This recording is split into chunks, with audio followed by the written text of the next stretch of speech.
고구려의 하늘은 여전히 강했지만 그 안의 사람들은 분열로 흔들리고 있었습니다. 수나라의 침공이 이어지던 시절, 변방의 성마다 젊은 장수가 등장했습니다. 그의 이름 연개소문. 그는 뛰어난 무예와 지략을 겸비한 장수였습니다. 삼국사기는 그를 지략과 담력이 겸비된 자라고 적었습니다. 젊은 그는 싸움과 이기는 법을 알았습니다.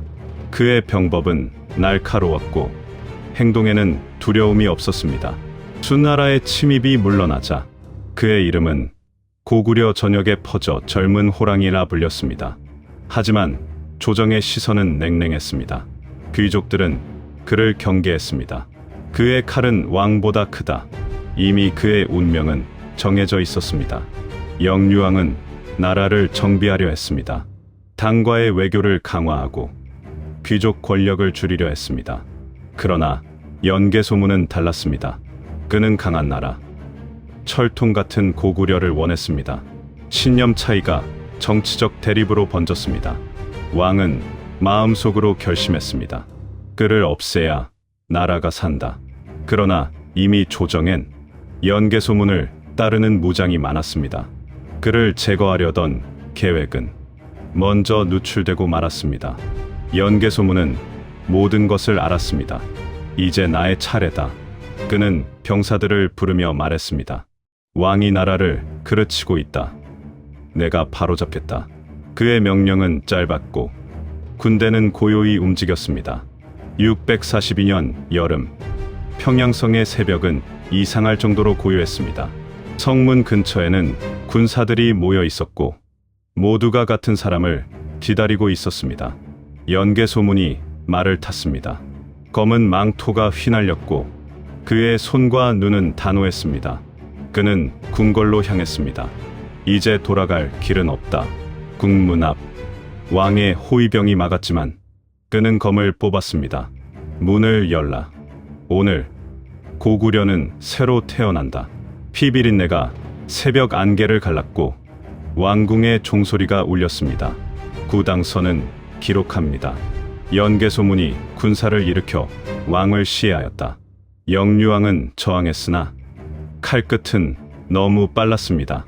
피가 흐르고 왕의 옥좌는 붉게 물들었습니다. 그날 나라의 질서가 바뀌었습니다. 그는 왕을 베었지만 그 순간 나라를 살렸다고 믿었습니다. 왕이 사라진 자리, 연개소문은 새 왕을 세웠습니다. 영유왕의 친척 보장왕이 즉위했으나 실권은 연개소문에게 있었습니다. 그의 새 직함은 대망리지, 왕, 위의 권력자였습니다. 그는 정치의 틀을 갈아엎고 반대 귀족을 숙청하며 새 질서를 세웠습니다. 도교 사원은 세워지고 불교 사찰은 도교 사원으로 대체되는 일도 발생했습니다. 고구려는 다시 강해졌지만 그 강함은 공포 위에 세워졌습니다. 당은 이 기회를 노리고 전쟁을 준비했습니다. 645년 당 태종 이세민이 30만 대군을 일으켰습니다. 전장은 요동성, 바람과 피가 뒤섞였습니다. 당군의 화살과 고구려의 방패가 부딪혔고 연개소문은 다시 성벽 위에 올라 외쳤습니다. 이 성이 무너지면 고구려도 무너진다. 병사들은 그 말 한마디에 버텼지만 전투는 고난과 피로 가득했습니다. 고구려는 끝내 버텼고 당군은 물러났습니다. 퇴각하는 태종은 전해집니다. 고구려를 무너뜨릴 유일한 자는 연개소문이다. 그러나 그 승리 속에서 연개소문은 권력과 신뢰 모두를 잃었습니다. 그는 왕조를 통제했고 왕은 이름뿐이었습니다. 그는 승리자였으나 홀로였고 점차 병석에 누워 나라 걱정만 하였습니다. 그는 새 아들에게 유언했습니다. 나라를 지켜라. 우애 있게 지내라. 그러나 그 유언은 씨앗이 아니라 불씨가 되었습니다. 장남 연남생은 당과 친했으며 차남 연남건은 평양에 머물렀습니다. 형제들 사이의 권력 다툼은 구당서가 형제가 다투어 국토가 찢어졌다고 기록한 내전으로 이어졌습니다. 연개 소문이 떠난 이후 고구려는 분열됐고 당과 신라 연합군이 진군했습니다. 고구려는 점차 흔들렸고 사기는 쇠락했습니다.